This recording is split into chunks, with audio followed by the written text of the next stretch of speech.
मेरे लिए खुशूस होता है। और मैं ये कलाम पढ़ती भी तब को जब मेरी माँ मेरे पास होती है। माशाल्लाह अल्हम्दुलिल्लाह इस साल तकरीबन 3-4 मरतबा मेरी माँ आई है।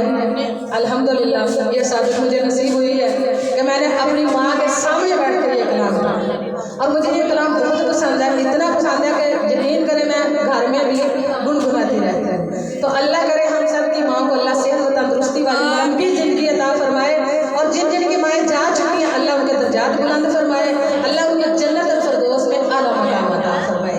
तो चले आगे चलते हैं।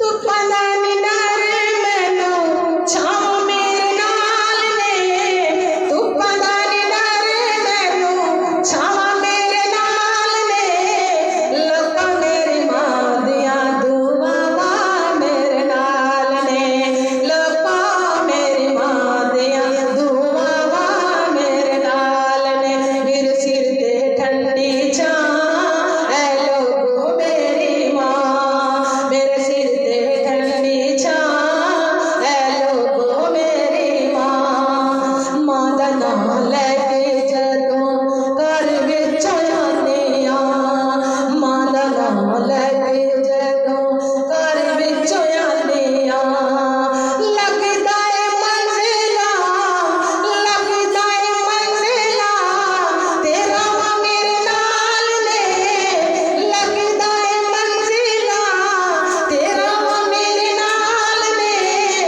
लोका मेरी मां दिया दुआवा मेरे नाल ने, लोका मेरी मां दिया दुआवा मेरे नाल ने, मेरे सिर ते ठंडी छां ऐ लोगो मेरी मां, मेरे सिर ते ठंडी छां ऐ लोगो मेरी मां, मेरे सिर ते ठंडी छां ऐ लोगो मेरी मां, लोग भावें लखां ने पर मेरी मां दा सदका अल्हम्दुलिल्लाह। लोग